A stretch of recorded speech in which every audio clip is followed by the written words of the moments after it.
नाही नाही, जे काही प्रकार घडला अहमदनगर अहिल्यानगरमध्ये ते निंदनीय आहे. ठीक आहे, काही युवकांचा रोष होता की ज्या प्रकारे ते रांगोली काढून प्रॉफेट मोहम्मदचं नाव त्याच्यावर लिहिण्यात आलं होतं आणि कशा प्रकारे ते एका अर्थाने चेष्टा करत होते अशा प्रकारची हे रांगोली टाकून. तर त्याच्यानंतर जे काही झालं उद्रेक झाला ते नको व्हायला पाहिजे होतं. का करण्यात आलेला आहे हे आता सगळ्यांना माहीत पडलेलं आहे की एक मोठा षडयंत्र रचण्यात आलं होतं.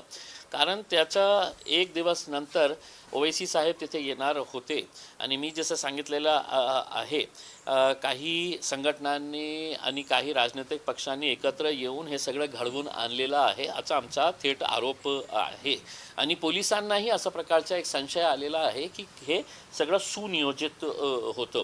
आम्ही गेलो नाही तिथे कारण आम्ही एक जबाबदारी समजून की एका शहरामध्ये तणाव नको व्हायला पाहिजे म्हणून आम्ही गेलो नाही. आता पुन्हा जाणार आम्ही 9 तारखेला.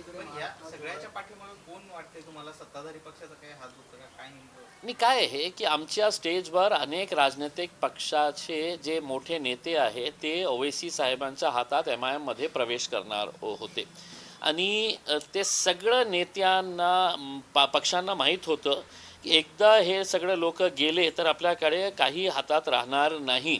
मग ओवैसी साहेबांना आपल्याला कशात थांबवायचं आहे म्हणून हे सगळं जे घडलेलं आहे याच्यातून स्पष्ट होतो. आणि सर्व राजनैतिक पक्षांचे नेते जे आहे ते आमच्या स्टेजवर येणार होते.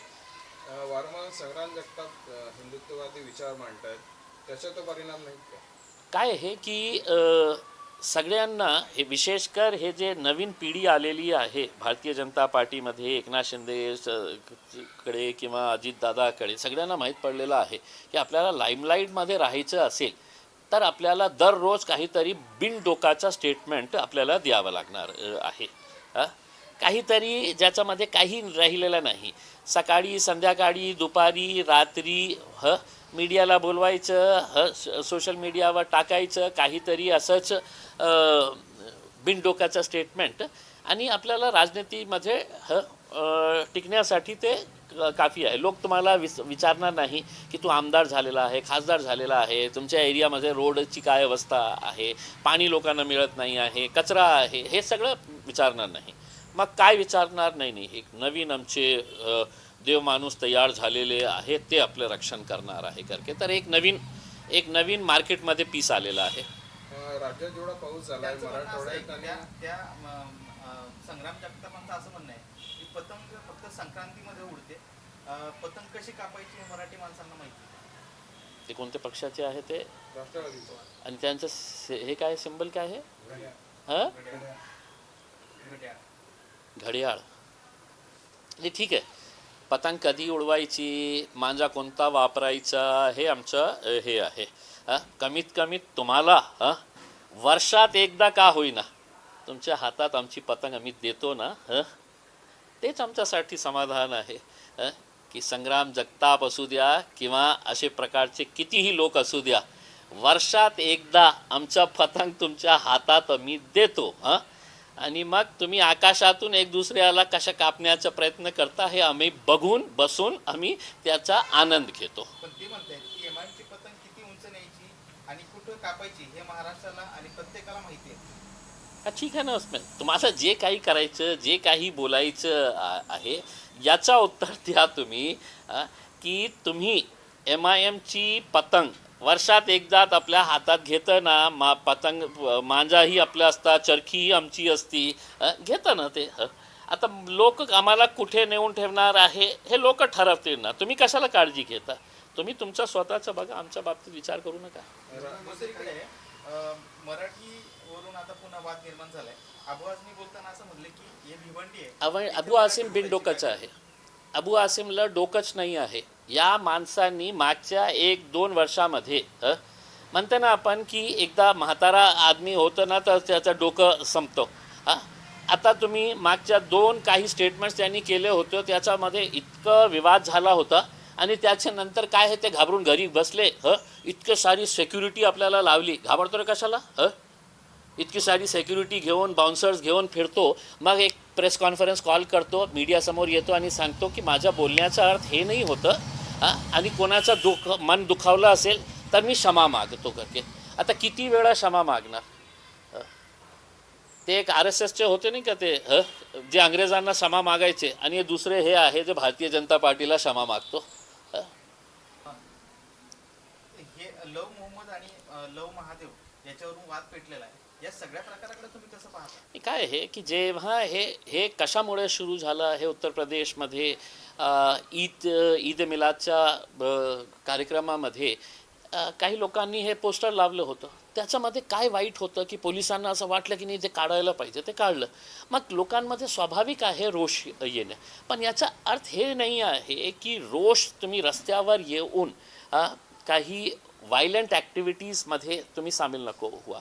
कारण ज्यांच्या बाबतीत तुम्ही आंदोलन करत आहे ते प्रॉफेट मोहम्मद कोण आहे, त्यांनी तुमच्यासाठी काय शिकवण दिलेली आहे, आणि फक्त मुस्लिमांसाठी नाही आहे, ते पुरे उम्मत पुरा वर्ल्ड के लिए सगळ्या जगासाठी त्यांनी शांतीचा संदेश दिलेला आहे. माणसाने कसं जगायचं आहे याच्या बाबतीत त्यांनी सांगितलेलं आहे.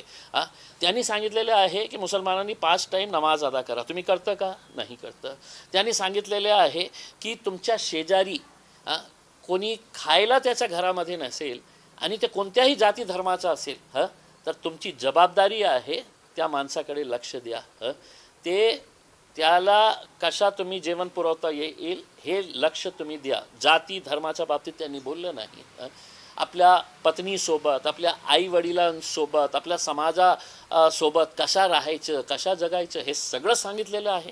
एकदाही त्यांनी सांगितलेलं आहे का की नाही माझं नाव घेऊन तुम्ही रस्त्यावर उतरा आणि अशा प्रकारचे व्हायलंट हे करा, कारण की कोणीही त्याचं समर्थन करणार नाही, आणि असं कोणी करत असेल तर आम्ही त्याचं समर्थन करणार नाही. हे सगळं करणारं कोण आहे? म्हणजे काय वाटतं याच्यामागे की हे जे गोंधळ घालतायत किंवा रस्त्यावर उतरतायत त्याच्यामागे काही वेगळं षडयंत्र आहे? मी काय आहे की जे अहिल्यानगरमध्ये जे घडलेलं आहे त्याच्या बाबतीत मी स्पष्टपणे सांगितलेलं आहे, हे काही राजनैतिक पक्षांनी घडवलेली घटना आहे की ज्याच्यामध्ये सकाळी 10 वाजता लोक उठतच नाही. सकाळी 10 वाजता इतके सारे लोक आले रस्त्यावर, मग ते जे काही झाला, मग लाठीचार्ज झाले.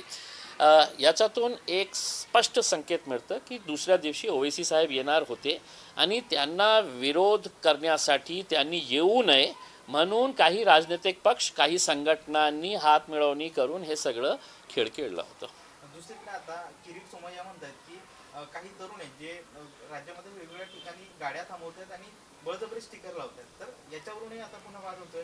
या लोकांना थांबवलं पाहिजे असं ते म्हणतात. काय आहे की महाराष्ट्रामध्ये नाही का काही लोकांना ज्या मी बिनडोकाचा म्हणतो ना, त्याच्यामध्ये ज्याचा अबू आसिमला बिनडोकाचा माणूस, दुसरा म्हणजे हे किरीट सोमय्या उसमे.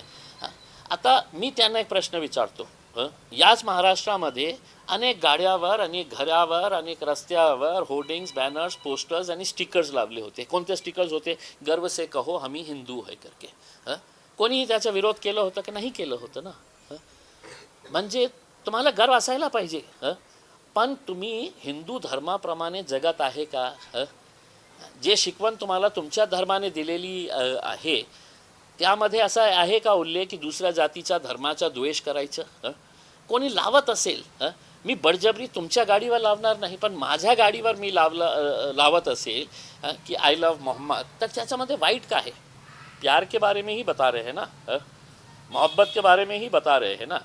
या लोकांचा प्यार, मोहब्बत, इश्क, लव से काही लेणं देणं नाही. माझ्या गाडीवर लावलंय नाही, ते तसं केलं असेल तर आम्ही त्याला समर्थन करणार नाही. अशा बळजबरीने समजा मुस्लिम असूनसुद्धा कोणाला आपल्या गाडीवर नाही लावायचं असेल, आणि मुस्लिम असूनसुद्धा कोणी लोक त्या मुस्लिमांची अरे तुम तो मुसलमान है तुम्हारी गाडी के ऊपर हम लगाएंगे ज़बरदस्ती, आणि त्या माणसाला नाही लावायचं असेल तर याचा अर्थ हे होत नाही जे माणसांनी नाही म्हटलेलं आहे ते मुसलमान नाही आहे. आता स्टिकरवरून तुम्ही तुमचा प्रेम प्रॉफेट मोहम्मदवर किती करत आहे हे दाखवण्याची वेळ नाही आहे. तुम्ही त्यांनी जे शिकवण दिलेली आहे त्याच्याप्रमाणे तुम्ही जगा, तर तुम्हाला कोणालाही हे सांगण्याची पोस्टर लावण्याची आवश्यकता पडणार नाही.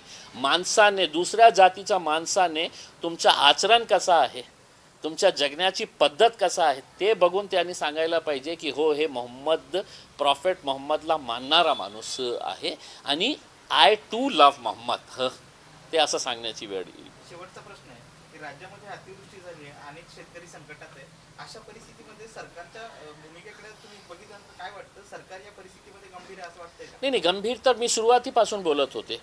हे जे दौरे सुरू होते, हां, तुम्ही मागच्या एक 15 दिवसामध्ये किती मंत्री आले. आता मंत्री आल्यानंतर त्यांना कुठेतरी शेतामध्ये जायचं आहे.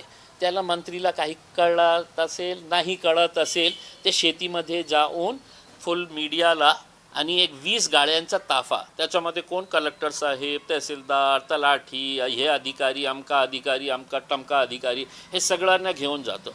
मी देवेंद्र फडणवीस साहेबांना आणि कृषी मंत्र्यांना हे सांगतो की बाबा, तुमच्या ऑफिसमध्ये बसा, मोठ्या स्क्रीन लावा आणि त्याच्यावर महाराष्ट्राच्या कोणत्या गावामध्ये किती पाऊस पडलेला आहे, अतिवृष्टीचं नुकसान कुठे कशा झालेला आहे, छोट्या छोट्या गावाचा तुम्हाला सगळं डिटेल्स, तुमच्या मंत्रीला तिथे जाऊन बघण्याची आवश्यकता नाही.